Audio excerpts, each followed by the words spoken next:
하나님의 말씀을 로마서 9장 1절에서 13절까지 말씀이에요. 1절과 2절을 제가 먼저 읽겠습니다. 내가 그리스도 안에서 참말을 하고 거짓말을 아니하노니 나에게 큰 근심이 있는 것과 마음에 그치지 않는 고통이 있는 것을 내 양심이 성령 안에서 나와 더불어 증거하노니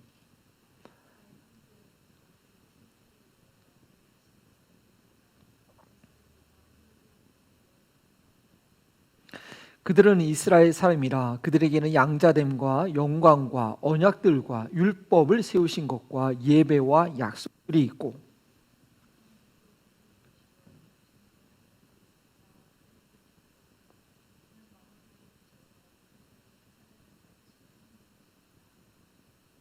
그러나 하나님의 말씀이 파여진 것 같지 않도다. 이스라엘에서 난 그들이 다 이스라엘이 아니요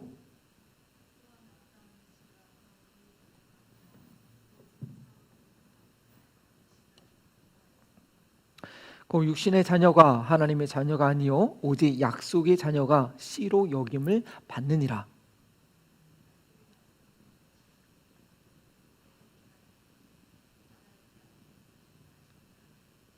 그뿐 아니라 또한 리브가가 우리 조상 이삭 한 사람으로 말미암아 인신하였는데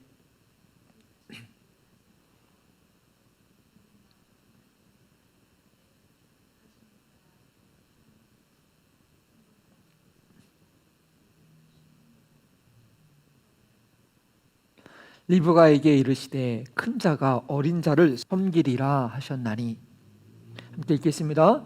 기록된 바 내가 야곱은 사랑하고 에서는 미워하였다 하신과 같으니라.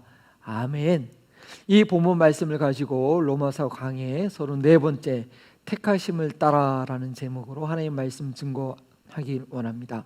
로마서 9장부터 11장까지 한 주제라고 볼 수 있는데요. 큰 주제는 하나님의 일, 하나님의 신비라는 그런 큰 주제를 가지고 앞으로 한 9수나 8주 정도에 걸쳐서 말씀을 증거할 예정입니다. 아이들이 어렸을 때 집안일에 대해서 미처 다 이해하게 해줄 수가 없죠. 요즘에도 종종 그러긴 하는데 지금보다 저희 집 아이들이 더 어렸을 때요, 애들이 갖는 불만이 그거였어요. 엄마랑 아빠만 이야기한다는 것이죠. 자기들도 좀 알고 싶고 이해하고 싶은데 엄마 아빠가 둘이서만 이야기하고 자기들한테는 잘 설명해주지 않는다는 게 그것을 무척 싫어했습니다. 저희 집 아이들이요. 근데 저희가 아이들이 싫어서 그랬을까요? 귀찮아서 그랬을까요? 아니죠. 이야기해도 이야기해줘도 이해 못할 일이고, 또 아직은 아이들이 어려서 그들에게 별로 도움이 안 되는 이야기이기 때문에 애들러서 숙소에서 이야기하거나 아니면 다른 이야기를 하곤 한 거죠. 이번 주부터 진행될 이 로마서 9장에서 11장까지의 말씀이 바로 그런 뉘앙스가 있습니다. 하나님의 일, 하나님의 신비라는 그런 큰 주제로 제가 말씀드릴 텐데요, 인간의 이성이나 양심, 판단으로 하나님의 일하심을 다 이해할 수 없기 때문에 그냥 신비라고밖에 말할 수 없는 것입니다. 하나님께서 이 정도만이라도 로마서에 기록된 이 사도 바울의 고민을 통해서 저희에게 알려주신 거, 저희는 감사해야 될 것입니다. 저희를 자녀로 여겨주셨기 때문에 하나님의 일하심에 대해서 일부라도, 아주 작은 일부라도 그 심정을 나누어 주신 것이 아니겠습니까? 그런데 저희가 오염된 이성과 타락한 양심을 가지고 우리 인간적인 수준에서 그것을 다 밝혀내려고, 내 수준에서 다 이해하려고 의문을 갖는다면 하나님께서 무척 곤란해 하실 것 같아요. 내가 괜히 알려줬나 하실 것 같습니다. 저희의 연약함으로 인해서 하나님께서 완전히 드러내실 수도 없고, 드러내시지 않는 것을 저희가 억지로 인간의 논리로 설명하라고 한다면요, 하나님의 지식의 영역을 인간의 지혜로 판단한 그 또 다른 선악과를 범하는 그런 시도에 불과합니다. 저희가 어떤 현상을 정확하게 판단하기 위해서는요, 그 사건이 일어난 배경, 과정, 그 목적, 그 마지막 결과까지를 볼 수 있어야 됩니다.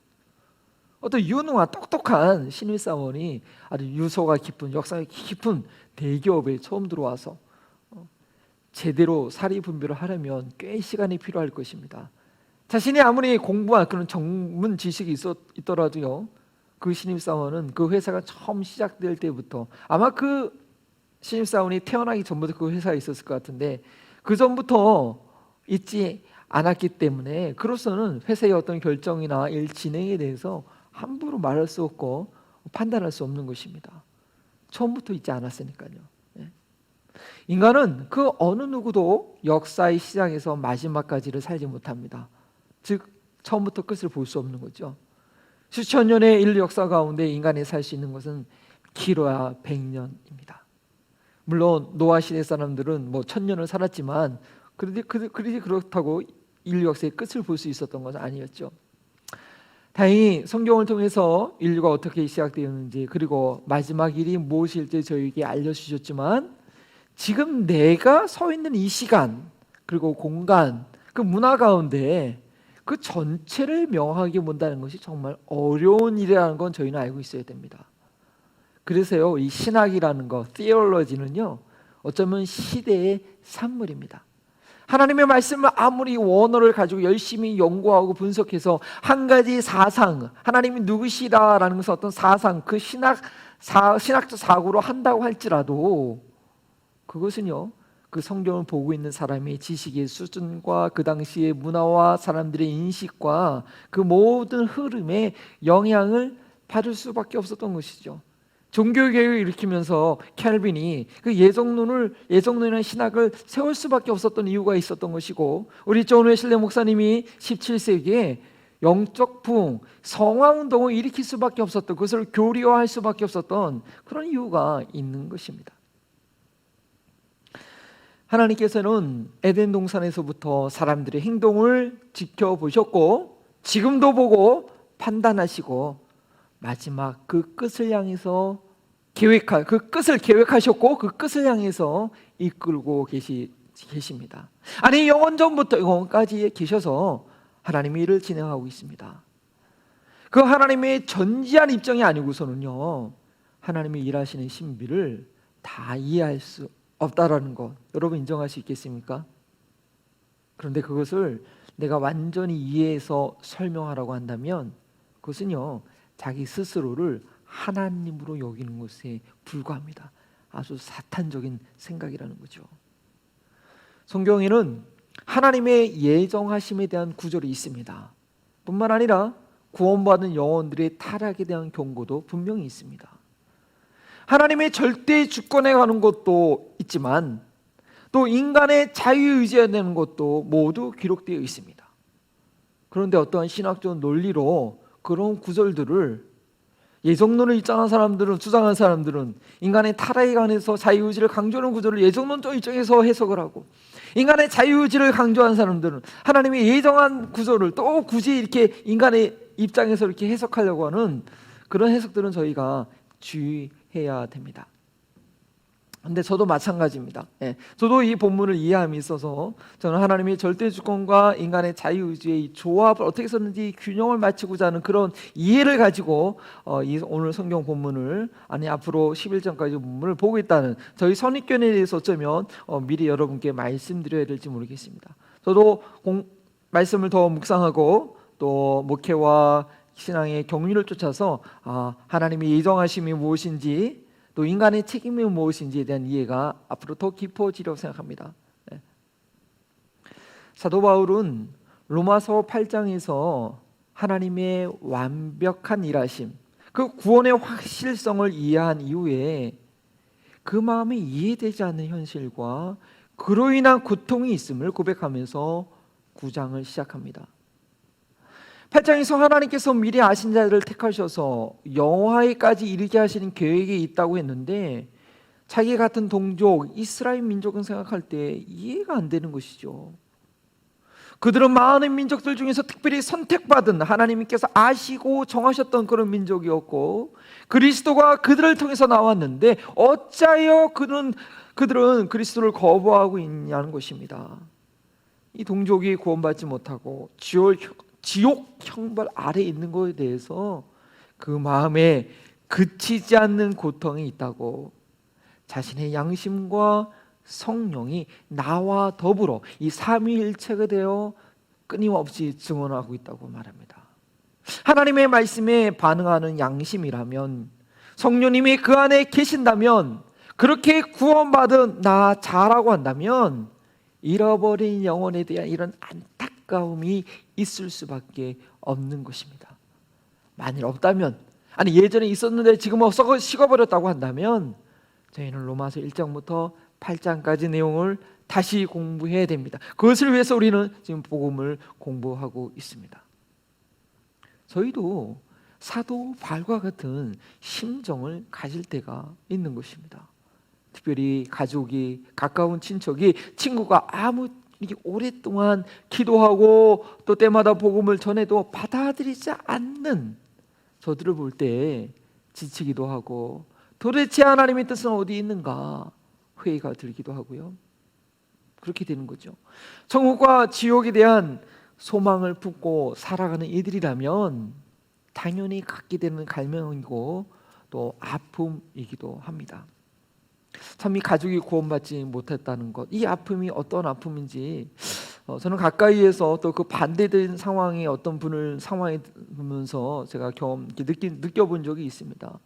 이 부분은 참 젊은 나이에 남편이 교통사고로 죽고 말았습니다. 남편이 대학 교수였는데요. 작은 아들이 1살, 딸이 3살 때에 그만 남편이 일찍 죽고 말아서 시골에 있는 도시로 왔죠. 그리고 저희 교회에 오셨는데 믿음은 없었던 것 같아요. 저희가 알고 위로해드리고 격려해드리고 이렇게 잘 정착할 수 있도록 함께 했던 시간을 가졌습니다. 하나님의 은혜로 그분이 잘 정착을 하고 또 좋은 직장도 얻어서 이렇게 잘 이렇게 아이들을 키우면서 하는 것을 볼 때 너무나 감사했습니다. 그리고 주일 예배도 거의 빠지지 않고 잘 이렇게 믿음 생활을 하는 걸 봤는데 이렇게 침례를 이제 받을 수 있겠다 생각하고 침례를 이렇게 권면을 했는데 이분이 결정을 못 하더라고요. 이분이 마음을 정하지 못하더라고요. 그때 제가 뭘 느꼈냐면 혹시 그분이 그런 생각을 하는 거 아닐까? 내가 지금 이거 믿음을 고백하고 침례를 받는다는 건 뭘 인정하는 거냐? 내 남편이 지금 지옥에 있다라는 것을 인정할 수밖에 없는. 그분이 이제 믿음 생활 하기 전이었으니까요. 그 사건이 내가 이 시간 나는 믿고 구원받는 것을 기뻐할 수 있겠지만 동시에 그것은 내 남편은 지금 지옥에 있다라는 현실을 그걸 인정해야 되는 건 참 쉽지 않겠다. 그 남편에 대한 그 정을 정리하기까지 좀 시간이 필요하겠구나라는 했던 그런 생각이 납니다. 또 어떤 장례식에요 봤는데 어떤 50대 중년 된 여성분이 오빠가 돌아가신 것 같아요. 그 관을 붙들고 오빠 어떡해 하면서 장례식 다 끝난 다음에 막 그 관 앞에서 우는 거예요. 오빠 어떡해, 내가 그렇게 믿으라고 얘기했는데. 오빠가 결국 믿지 않고, 남들은 모르겠지만 믿지 않고 생을 마친 거에 대한 안타까움이 있는 것이죠. 바울에게 이런 고통과 안타까움이 있었던 것입니다. 이러한 바울의 갈등과 고민 가운데 자신의 저주를 받더라도 이 동족이 구원받기를 간절히 바라는 마음을 갖고 있을 때 하나님께서 은혜를 베푸셔서 하나님께서 하시는 일에 대한 그 이해를 갖게 했습니다. 그래서 사도 바울은 그로 인해서 그가 위로를 받고 하나님이 일하시는 신비를 찬양하는 것으로 9장 1절에서 시작된 그 고민은 11장 36절에 하나님의 신비를 찬양하는 것으로 마무리하게 됩니다. 9장부터 11장까지의 그 긴 설명의 내용 중에는요, 약속, 성택, 국률, 남겨두심, 믿음, 선교, 은혜, 시기나게 함, 접붙임, 가두어 두심이라는 하나님의 일하심을 표현하는 다양한 단어들이 등장합니다. 그 중에서도 오늘 본문은 하나님의 약속과 택하심이라는 하나님께서 일하시는 것을 이해하는 데 있어서 가장 기초가 되는 내용을 말씀드리기 원합니다. 그러나 인간의 형평성이라는 가치로는 가장 받아들이기 어려운 내용이기도 합니다. 작년에 저희 교회에 예배 이후에 어떤 두 부부가 저희 교회를 방문한 적이 있습니다. 물론 본인의 일 때문에 방문하셨는데요. 이게 대화를 나누다가 기회를 놓치면 안 되겠다는 생각이 들어서 제가 두 손 전도법으로 전도를 했습니다. 근데 결국은 받아들이지 못했죠. 두 손 전도법으로 전도한 이후에 마지막으로 하는 질문이 이것이죠. 지금 예수님 믿고 천국 가시면 안 될 특별한 이유가 있습니까? 이렇게 물어봐야 됩니다. 근데 하나님께서 준비하신 영혼들은 특별한 이유가 없습니다 하면 같이 영접 기도를 하게 되는데, 이분은 말을 못하는 거예요. 그래서 제가 나중에 받아들이기 어려운 그런 특별한 이유가 무엇이요? 이렇게 물어봤습니다. 근데 그분은 알고 보니까 교회 생활도 꽤 하셨고요, 성경도 직접 본인이 읽으셨던 분입니다. 그런데 바로 오늘 로마서 본문에 나와 있는 이 내용 때문에 이러한 하나님의 일하심에 대해서 도저히 자기의 이성과 양심으로는 그런 하나님을 받아들이기가 어렵다는 것입니다. 사실 오늘 본문은요, 이 불신자들이 볼 때는 너무나 불공평하게 보입니다.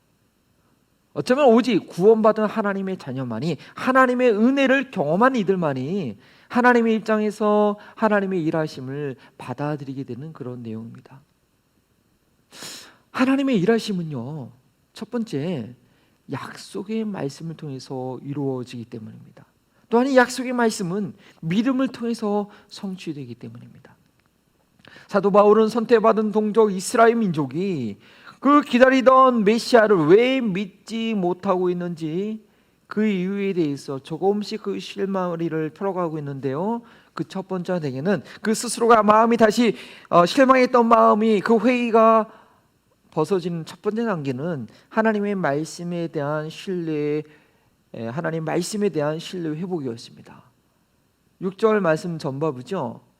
그러나 하나님의 말씀이 폐해진 것 같지 않도다. 그리스도인들은 다른 무엇보다도 성경에 대한 신뢰, 말씀에 대한 신뢰가 무너지면 모든 것이 무너지게 됩니다.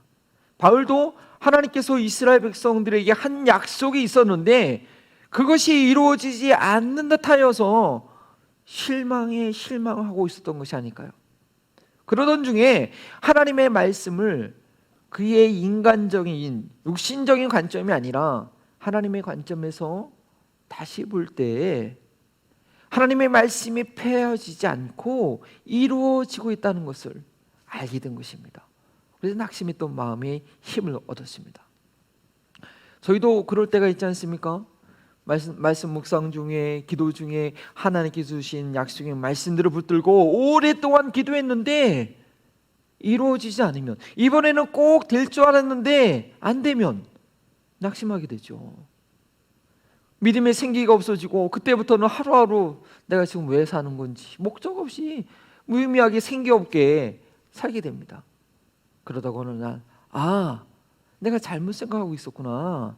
하나님의 계획을 나의 관점에서 내가 이해하는 대로만, 내가 기대하는 대로만 이루어지기를 기대하고 있었네 라고 깨닫는 순간 역시 하나님의 말씀은 신실하고 하나님의 약속은 변함없이 이루어질 것을 다시 믿게 됩니다. 지금의 상황에 대해서 말씀으로 제대로 해석하기 시작하는 거죠. 바울이 자신의 관점에서 벗어나 하나님의 관점으로 깨닫게 된 것은 무엇이냐? 7절 말씀입니다. 아브라함에서 몸에서 났다고 해서 다 아브라함의 자녀가 된 것이 아니라 어떻게 해요? 약속의 아들 이삭으로부터 난 후손이 아브라함의 자손이라고 칭함받았던 것을 생각한 거죠. 그렇기 때문에 이스라엘 백성이, 그와처럼 이스라엘 백성이 다 이스라엘 백성이 아니라는 것을 깨달은 것입니다. 바울은요, 육적인 관점에서 생각하고 있었는데 하나님께서 일하시는 방법은 그런 방법이 아니라 어떤 환경이라도 이겨내는 약속의 말씀에 근거했다는 것을 그제서야 깨닫게 된 것입니다. 그래서 바울은 할례 받은 하나님의 백성들이 왜 그렇게도 자신이 전하는 복음을 배척하고 있었는지 그것에 대해서 실망했었는데, 사실은 할례 받은 이스라엘 백성이 다 하나님의 백성이 아닐 수 있다는 것을 알게 된 것입니다. 생각해 보십시오. 아브라함의 자손이라고 하면 저희는 이삭만 기억하지만 하가를 통해서 낳은 이스마엘도 있었고, 사라가 죽은 후에는요, 그 후처 구들라를 통해서 무려 9명의 아들을 더 낳았습니다. 그런데 저희가 이삭만 기억하는 이유는 뭡니까? 오직 이삭만이 하나님의 약속을 통해서 난 아들이기 때문입니다.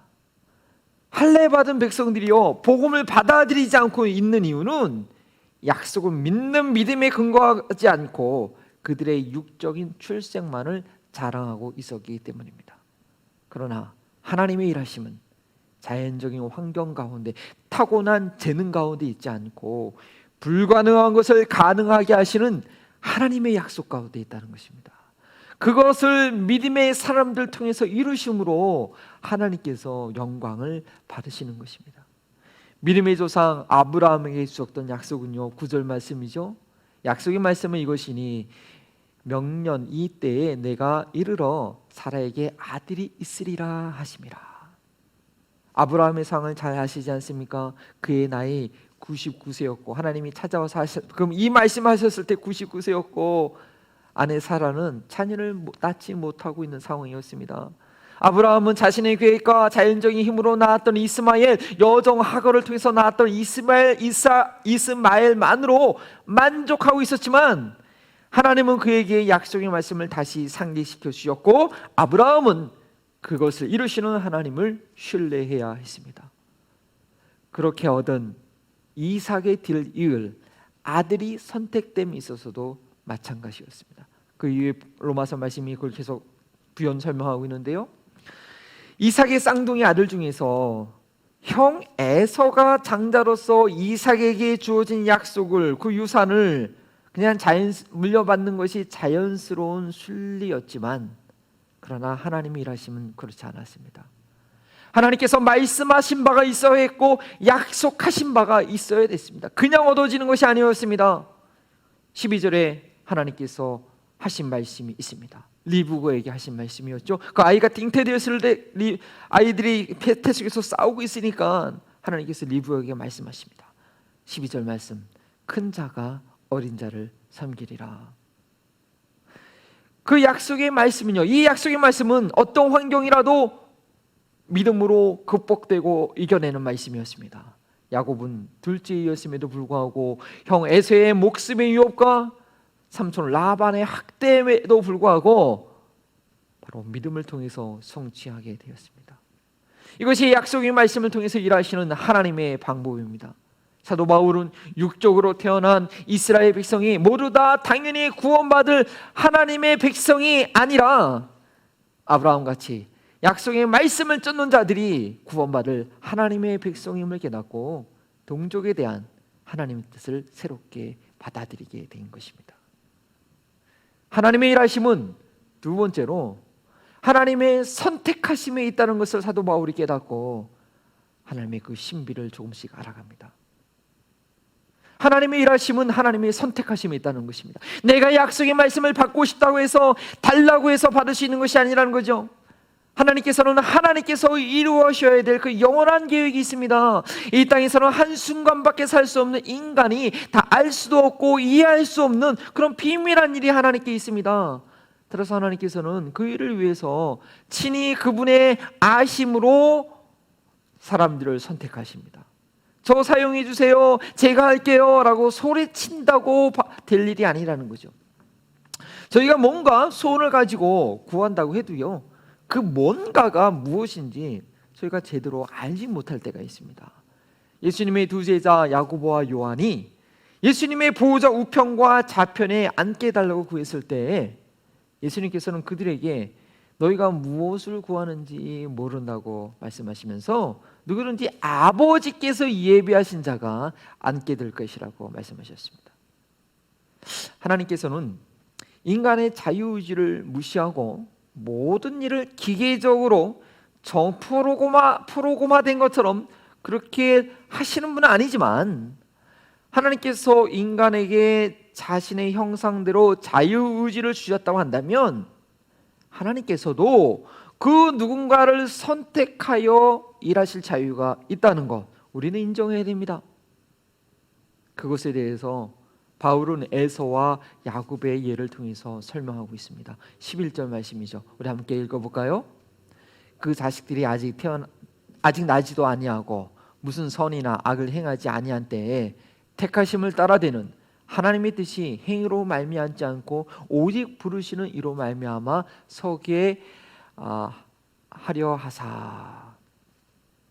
이삭의 약속을 이어받을 자를 결정함에 있어서 이삭의 두 쌍둥이가 태어나기도 전에 하나님께서 자신의 선택적 의지에 따라 미리 결정하셨다는 말씀입니다. 장자 에서에게 하나님의 약속이 주어지지 않고 동생 야곱에게 약속의 말씀이 주어진 그런 이유가 무엇일까요? 저희가 그것을 이해할 수 있을까요? 에서가 악을 행하고 야곱이 선을 행해서입니까? 절대 아니죠. 그들이 태어나서 어떤 일을 행하기 전에 하나님께서 이미 결정하셨다고 했습니다. 하나님 왜 그렇게 결정하셨어요? 라고 저희가 물을 수 있을까요? 그 이유에 대해서 우리 인간의 어떤 윤리적인 관점으로는 이해가 도저히 안 되는 것입니다. 단지 인간의 행위로 말미암지 않고 오직 택하심을 따라 하나님의 뜻이 이루어지게 하기 위함이라고, 오직 택하심을 따라 하나님의 뜻이 이루어지기 위함이라고 성경은 하나님의 일하시는 방법을 저희에게 알려주실 뿐입니다. 하나님의 뜻이 이루어지는 것을 에덴 동산에서 사탄에게 넘어갔던 그 연약한 인간에게 맡기지 않으시고 하나님이 직접 챙기시는 것을 저희는 보게 되는 것입니다. 하나님의 일이 인류 역사 가운데 일어나기 위해서 하나님께서 사람들을 사용하시지만 그 일이 이루어지는 것은 전적으로 하나님의 능력이 있는 것이죠. 하나님께서 계획하시고 진행하셔야 가능한 일입니다. 인간은 단지 도구로 사용될 뿐입니다. 모든 영광을 하나님께 돌리기 위해서는 그 선택권도 우리는 하나님께 돌려야 합니다. 그런데 하나님께서 선택하셨는데도 실패한 경우가 있을까요? 사울 왕과 예수님의 사도였던 가룟 유다 같은 경우가 하나님의 선택이 실패한 경우일까요? 아니요. 그것은 선택받은 그들이 실패한 것입니다. 사무엘은 사울 왕에게 몇 번 경고했습니다. 그러나 순종하지 않았습니다. 다윗과 같이 회개하지 않고 핑계했습니다. 그러나 하나님의 계획은 멈추지 않고 그 마음에 맞는 일을 다시 찾아서 이스라엘을 통치하게 하심으로 이어져 갔습니다. 예수님께서도 유다에게 이미 경고하셨습니다. 그러나 돌이키지 않았습니다. 베드로처럼 회개하지 않고 자신의 목숨을 포기하고 말았습니다. 예수님께서는 기록된 대로 자신의 길을 가신 것이지만 그를 배신하는 것을 택한 유다에게는 저주가 있고 말았습니다. 선택받은 사람이 실패한다 할지라도 선택하신 하나님의 목적은 실패하지 않고 계속해서 이루어져 갑니다. 다행히 성경의 많은 인물들 중에서 하나님께서 선택하셨던 인물 중에서 실패한 경우는 그렇게 많지 않았습니다. 북이스라엘 초대왕 여로보암이 그랬고요. 하나님이 선택하셨고 그를 10지파를 줬음에도 불구하고 하나님께 말씀에 순종하지 못했죠. 그리고 몇몇 그렇게 많은 경우는 없습니다. 저희가 손에 꼽죠. 하나님이 선택하셨음에도 불구하고 실패한 경우는 아주 적습니다. 그러나 그들은 자신이 실패한 것입니다. 이것이 인간의 행위로 말미암지 않고 하나님의 선택에 의해 하나님의 뜻이 이루어지게 하는 이유입니다. 인간의 행위, 그들의 순종과 불순종의 여부에 따라 하나님의 영원한 계획이 바뀌어지지 않기 위해서입니다. 그러면 하나님의 택하심이 인간에게 미치는 영향은 무엇입니까? 하나님의 택하심이 인간에게 어떤 의미가 있는 것일까요? 13절 말씀을 설명드립니다. 다 같이 있습니다. 기록된 바 내가 야곱은 사랑하고 에서는 미워하였다 하신과 같으니라. 이 구절 참 힘든 구절입니다. 이해하기 어려운 구절입니다. 그런데 이 말씀을 이 구절을 설명드리기 전에 택함의 의미에 대해서 우리가 잘 알고 있는 성경의 다른 인물들의 예를 말씀드리기 원합니다. 하나님의 일하심을 위해 선택받았다는 건 참 영광스러운 일이며 은혜 받은 것이지만 사실은요 더 많은 책임과 고난이 주어지는 삶이라는 것 저희는 발견하게 됩니다. 그러나 이렇게 하나님의 택함을 받은 이들이 믿음으로 그 사명을 감당하게 될 때 하나님의 은혜가 많은 이들에게 임하게 됩니다. 아브라함을 아브라함 되게 하셨던 것은 하나님이십니다. 아브라함이 셈의 후손 중에서 특별히 선하게서 택하신 것 같지는 않습니다. 도리어 그의 아버지 데라는 우상을 만드는 자였죠. 그럼에도 불구하고 아브라함은 택함을 받았기 때문에 고향을 떠나 가나안 땅에서 이방인으로서 정착해야 되는 그런 외로운 삶이었습니다. 그러나 백세에 얻은 아들 이삭까지도 하나님께 드리는 그런 아브라함의 믿음의 삶을 통해서 하나님께서는 그리스도가 인류 가운데 오게 되는 그 하나님의 일하심이 드디어 시작되게 됩니다. 바벨탑 사건으로 여전히 많은 민족들이, 많은 사람들이 하나님을 반역하고 떠났지만 그 반역과 인류를 한꺼번에 다 회개시키는 그런 해결 방법이 아니라 아브라함 한 사람을 택하셔서 새로운 민족을 만드시고 역사의 흐름에 따라 순차적으로 하나님께서 일하셨습니다. 요셉이 야곱의 12아들 가운데 하나님의 꿈을 갖도록 선택받았기 때문에 그 어린 나이에 청소년기에 애굽에 팔려가는 고난을 받을 수밖에 없었습니다. 그러나 믿음으로 하나님 앞에서 살아서 애굽의 총리가 되어 그의 형제들을 구원하는 사명을 감당하게 됩니다. 모세는 택함을 받았기 때문에 애굽 왕궁의 그런 편안한 삶을 즐길 수 없었고 미디안에서 외롭게 40년간의 시간을 보내야 됐습니다. 80세가 되어 이 광야의 초람산 가운데 부름을 받았지만 믿음으로 응답했을 때 200만의 이스라엘 사람들을 이끌어내는 그런 사명을 감당하게 됩니다. 예수님의 사도들은 촌동네 갈릴리의 어부에 불과했지만 선택받았기 때문에 모두 순교함으로 모든 열방에 복음이 전해지는 그런 씨앗이 되었고 새 예루살렘 12기초석이 되었습니다. 바울도 택함을 받았기 때문에 교회를 핍박하던 열심히 있던 바리새인위원회에서 이방인에게 복음을 증거하는 사도가 되었고 복음을 인하여서 동주 유대인들에게 39번에 맞는 매질을 5번이나 당하고 3번이나 태장을 맞고 돌로 맞고 3번 파선을 당하고 금주리가 옥에 갇히는 것의 삶의 반복이었지만 그러나 사도 바울은 복음을 위하여 날마다 자신을 십자가에 못 박는 믿음의 삶으로 인해서 신약성경 대부분을 기록하고 이방교회가 든든해서는 그런 놀라운 선교의 역사를 이루게 되었습니다. 성경에 기록된 모든 하나님의 일은 우리 인간들이 원해서가 아니라 하나님의 택하심과 이 부름받은 사람들의 믿음의 반응으로 이루어졌습니다. 하나님께서 어떤 사람들을 말도 안 되는 그 상황에서 택하시는 이유는 그들의 믿음을 통해 하나님께서 홀로 영광 받으시고 그렇게 하나님의 일이 진척됨으로 다른 이들에게도 하나님의 은혜와 국민이 넘쳐 흐르게 하신 것입니다. 바벨탑을 지음으로 온 세계에 흩어졌던 그 열방을 다 한꺼번에 회개시켜 구원한 것이 아니라 아브라함 한 사람을 택하여 그 오랜 역사 가운데 하나님께서 그 일을 이루신 것입니다. 11장의 결론에도 이스라엘 민족의 택함받는 그 의미는 뭐냐? 많은 이방인들에게 은혜가 넘쳐나기 위함이라고 그렇게 결론적으로 말하고 있는 것입니다. 저희는 택하심으로 일하시는 하나님의 비밀에 대해서 믿음으로 받아들이고 믿음으로 반응해야 됩니다.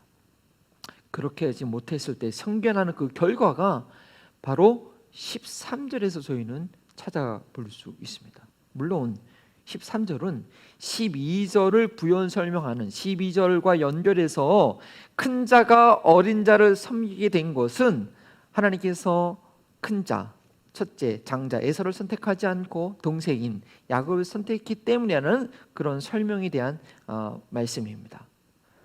이 13절 말씀은 사도 바울이 말라기서 1장 2절과 3절에 있는 그 말씀 일부로 인용해서 설명한 것입니다. 말라기서에 있는 내용은 무엇입니까? 이스라엘 백성들이 포로 이후에 유대 땅으로 돌아왔는데도 여전히 너무나 힘들고 피곤한 삶을 사니까 그들의 예사가 형식적이 되고 하나님의 사랑함이 없었습니다. 그리고 어찌하여 하나님께서 우리를 사랑하십니까? 하나님 우리 사랑하지 않습니다 라고 그렇게 불평하자 하나님께서 에서는 야곱의 형이 아니냐? 그러나 내가 야곱을 사랑하고 에서를 미워하였으며 그의 산들을 황폐하게 하였고 그의 산업을 광야의 이리들에게 넘겨느리라 그렇게 말씀했습니다. 선택받고 사랑받다가는 유다 땅은 포로로 끌려가고 포로에서 왔음에도 불구하고 너무나 힘든 삶을 살고 있는데 그 에서의 후예들 에돔은 너무 그 당시 아직 강대국이었거든요. 그러니까 유대인들이 많이 실망하고 있을 때 하나님께서 그들에게 하신 말씀입니다. 그래서 여기서 내가 야곱을 사랑하였고 에서를 미워했다라는 의미는요, 이거는 히브리어식 관용어입니다. 이디옴이라고 하죠. 이렇게 속담처럼 예를 들어서 그 사람 참 발이 넓어 그러면 이게 관계가 넓다는 뜻이지 발 사이즈가 크다는 넓다는 그런 발 폭이 넓다는 그 뜻이 아니잖아요. 그처럼 내가 야곱을 사랑하고 에서를 미워했다는 것은 내가 야곱을 선택하고 에서를 선택하지 않았다라는 그런 뜻이죠. 그래서 13절이 12절을 보충하는 그런 하심과 같으니라라고 연결이 되는 것입니다. 그렇지 않으면 12절과 연결하면 하나님께서 태중에 있는 에서는 아무 잘못한 것 없이 무조건 미워하셨다라는 그런 말이 되거든요. 아니고 그냥 야곱을 택했다라는 그런 뜻이죠. 그런데 그냥 문자 그대로 우리가 해석을 하면 또 다른 의미도 찾을 수 있다는 것이죠. 왜냐하면 이 말라기서를 인용할 때 그 배경이 있기 때문입니다. 여기서 에서와 야곱이라는 이름을 거론했기 때문입니다. 그들의 이름을 거론했기 때문이죠. 이것은 그들이 태어나서 이름을 얻은 후 그들의 삶을 알고 계시는 하나님의 판단이었다는 것을 저희로 생각할 수 있습니다. 인용한 말라기 1장 3절에는요, 하나님께서 에서를 미워하여 그가 거주하는 땅을 황폐하게 했다고 말씀하고 계시죠. 에서를 그냥 이거를 이디엄으로 관용으로 생각해서 에서를 그렇게만 생각하면 에서를 택하지 않았기 때문에 에서의 땅을 황폐하게 했다는 것은요, 하나님의 공의와는 맞지 않는 그런 설명이 될 수 있습니다. 야곱은 하나님이 선택을 받은 자처럼 받은 자답게 하나님의 복을 사모했고 하나님께서 약속하신 것을 신뢰하였습니다. 물론 그것을 얻는 과정에 있어서 잔꾀를 쓰고 하나님의 방법이 아닌 엄마 리브가의 말대로 거짓을 행하여 타향살이라는 고생을 하긴 했지만 피난의 여정 가운데 나타나시는 하나님께 헌신을 다짐했고 돌아오는 길에 생명을 다하여 그는 하나님을 찾았습니다. 야곱은 하나님을 사랑하는 자였고 하나님께 사랑을 받은 자였습니다. 그러나 에서의 삶은 무엇입니까? 하나님께서 주신 장제의 권리를 아주 하찮게 여겼던 자였습니다. 자신의 식욕을 채우기 위해서 동생에게 죽 한 그릇에 그냥 팔아넘기지 않았습니까?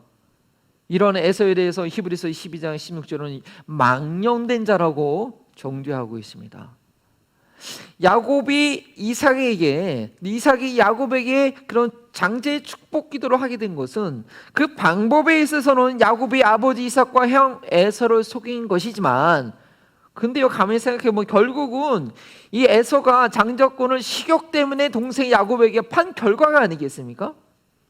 그러나 에서는요, 자신의 그 실수를, 자신의 그 장조건을 함부로 여겼던 것을 생각하지 못하고 동생이 나를 속였다고 동생이 죽이려고 그 만날 때까지 그는 복수심에 타오르는 삶을 살았습니다. 말라기 1장 3절 말씀처럼 하나님의 미움을 받을 만한 행동을 했고 그 결과로 하나님은 그의 산업을 황폐케 하셨다고 저희는 이해할 수 있습니다. 그런데 에서는 왜 그렇게 행동했을까요? 왜 그러한 울분이 넘치는 삶을 살았을까요? 왜 에서의 삶은 하나님께 인정받지 못하는 그런 버려진 삶이 되었을까요? 하나님의 선택하심에 대한 이해가 없이 시기심에 사로잡혔기 때문입니다.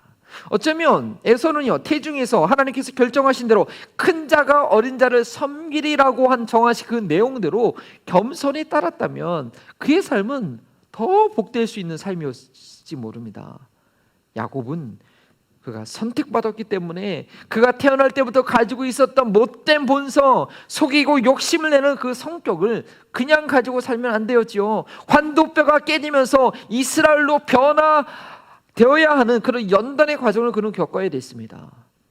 그에 반해 에서는요, 야곱을 통해서 하나님 이루시는 하나님의 은혜를 그냥 덧입기만 하면 했는지도 모릅니다. 그러나 그는 하나님의 택하시는 경륜을 몰랐던지 아니면 인정하지 못했던지 그냥 야곱이 나의 장자권을 뺏어온 것에 대해서 평생 울분을 품으면서 경건치 않은 증오의 세월을 보내고 말았습니다. 하나님은 택하심으로 하나님의 일을 확장시켜 나가십니다. 모든 사람을 똑같이 사용하지 않습니다. 누구를 선택하는지는 모든 것을 가장 정확히 아시는 창조주 하나님의 자유입니다. 예수님의 비유처럼 각자에게 맡겨준 탤런트가 다른 것이죠. 본인이 감당할 수 있을 만큼만 감당하면 되는 것입니다. 그리고 하나님께서는 다양한 모든 사람을 통해서 영광을 받으시는 분입니다. 모든 사람들에게 한 5달란트를 주는 것이 아닙니다. 선택받은 자는 겸손히 그 사명을 무겁게 감당해야 됩니다. 그리고 믿음으로만 감당할 수 있음을 알고 세상을 거슬리는 고난을 감수할 각오를 해야 됩니다. 선택받았어도 약속의 말씀을 의지하지 않는다면 사울 왕처럼, 여로보암 왕처럼, 가룟 유다처럼 이룰 수 없다는 경각심을 가지고 있어야 됩니다. 또한 직접적인 선택을 받지 못한 이들은요, 결코 버림받은 것이 아닙니다. 모두를 선택하시기 위한 과정 가운데 있음을 알아야 됩니다. 선택받지 못했다고 해서 소외감, 에서처럼 시기심, 자기 자괴감에 사로잡힐 것이 아니라 내가 수고하지 못하였더라도 사명을 감당하는 이들을 통해서 하나님께서 내게 값없이 주실 은혜가 있음을 알고 감사하면 되는 것입니다. 하나님은 결코 편애하시지 않습니다. 하나님의 광대한 일을 위해 하나님 편에서 가장 지혜로운 방법을 선택하신 것뿐입니다. 창조주 하나님의 일하심을 우리 피조물인 인간들이 다 이해할 수 없지만, 그렇기 때문에 약속의 말씀을 택하신 자들에게 주심으로 진행하십니다. 하나님께서 절대 우리를 우연히 구원하시지 않으셨습니다. 하나님의 정밀한 완벽한 계획 가운데 구원하셨습니다. 내가 믿음을 가질 수 있게 된 그 자체가 하나님께서 나를 이미 아셨고 정하셨고 부르셨다는 증거가 되는 것입니다. 나를 향한 하나님의 계획이 무엇을 통해서? 바로 약속의 말씀 가운데 믿음으로 이루어지고 있습니다. 부름받은 자의 삶은 더 이상 자신의 계획을 갖고 사는 것이 아니고 하나님의 계획을 약속의 말씀 가운데 발견하여 순종하는 삶이어야 합니다. 약속의 말씀을 인간적인 생각으로 오해하여 실망할 때도 있겠지만, 약속의 말씀은 반드시 이루어진다는 확신을 가져야 됩니다. 하나님의 관점에서 봐야 됩니다. 택하심을 따라 이루어지는 하나님의 뜻을 겸손히 받아들여야 합니다. 택하심을 받은 거에 대해서 저희는 경휼히 여기지 말고 교만하지 말고 도리어 고난으로 오직 믿음으로 감당할 각오를 해야 됩니다. 한마음 머리통 교회를 이곳 가운데 세우시고 저희 한 사람 한 사람을 불러주신 것은 무엇입니까? 그것이 바로 하나님의 택하심입니다. 어쩌면 비현실적이지만 그래서 오직 믿음으로만 감당할 수 있는 택하심입니다. 그 택하심으로 현재 우리가 어떤 어려움과 곤란함을 경달할지라도 믿음으로 감당하면 이 지역에 있는 많은 영혼들이 하나님의 복을 누리게 되는 택하심입니다. 아니, 전 세계 열방 미전도 종족이 하나님의 은혜를 경험하게 될 그런 택하심이라는 것입니다. 저희가 저희를 택하신 부르시는 하나님의 은혜를 모르고 다른 이들의 택하심을 부러워하고 자기네 신세를 한탄하고 있으면 안 되는 것입니다. 남들은 믿음 생활도 잘하고 돈도 잘 벌고 자녀도 잘 되고 무병장수하는데 나는 왜 이러나 생각하고 있으면 그거는 에서처럼 되는 것입니다.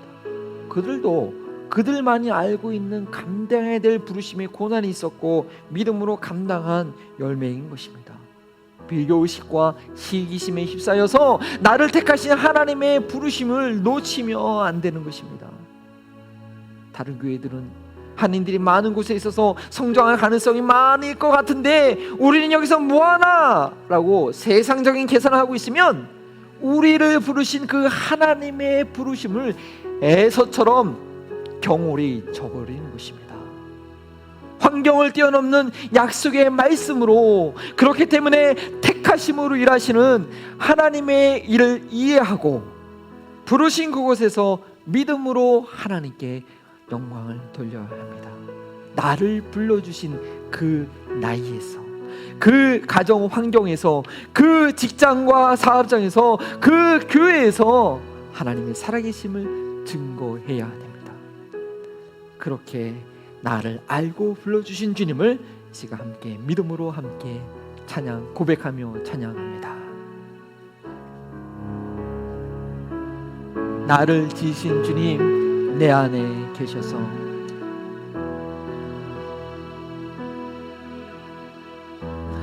나를 지으신 주님 내 안에 계셔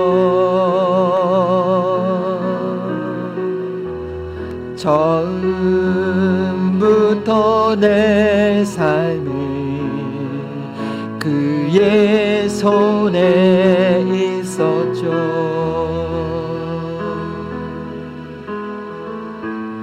내 이름 아시죠. 내 몸 모든 생각도 내 흐르는 눈물 그가 닦아주셨죠. 그는 내 아버지, 그는 내 아버지, 난 그의 소유. 내가 어디 가든지 떠나지 않죠. 내 이름 아시죠. 내 모든 생각도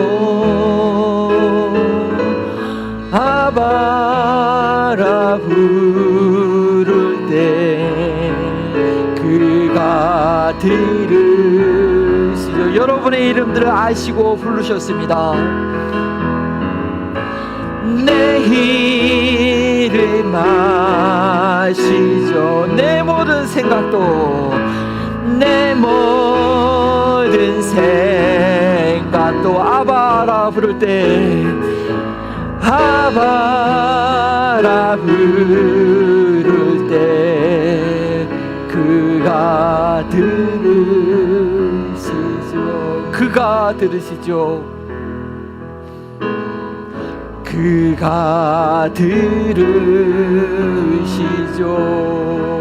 이 시간 우리의 들으심을, 우리의 부르심을 듣는 그 주님께 하나님께서 나를 이곳에 불러주셨음을, 하나님께서 나를 택하셨음을, 하나님께서 나를 택하셨기 때문에 내가 이 고난을 겪고 있고 오직 하나님 이 고난은 믿음으로만 통과할 수 있음을 다시 한번 확신하면서 하나님의 그 전능하심, 하나님을 나를 이 한마음 버린 등교에 부르시고 택하신 것은 하나님의 지혜요 하나님의 능력이요 하나님께서 영광 받으시리라는 것, 하나님께서 나를 이 가정에 태어나게 하신 것, 하나님께서 나를 그 사업장에 보내신 것, 하나님께서 나를 그 직장 가운데 보내신 것, 하나님께서 나를 이 미국 땅에 보내신 것, 하나님의 택하심을 인정하면서 나의 연약한 삶을 통해서 믿음으로 하나님의 뜻이 이루어지시기를 주님의 도움을 구하며 끝까지 견디며 감당하는 야곱처럼 모세처럼 요새처럼 끝까지 주 앞에 신실하게 서는 저희를 되게 해달라고 주의 이름을 짓고 함께 기도합니다.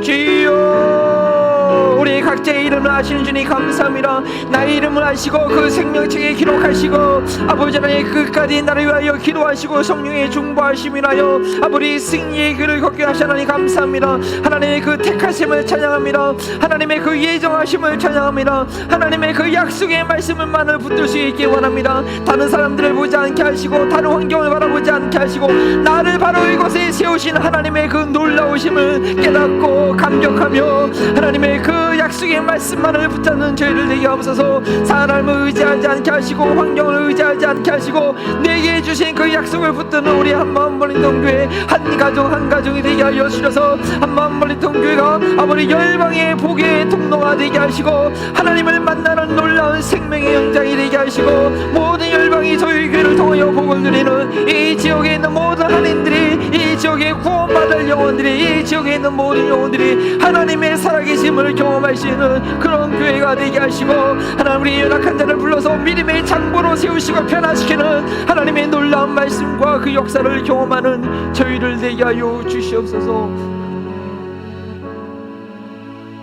하나님 감사합니다.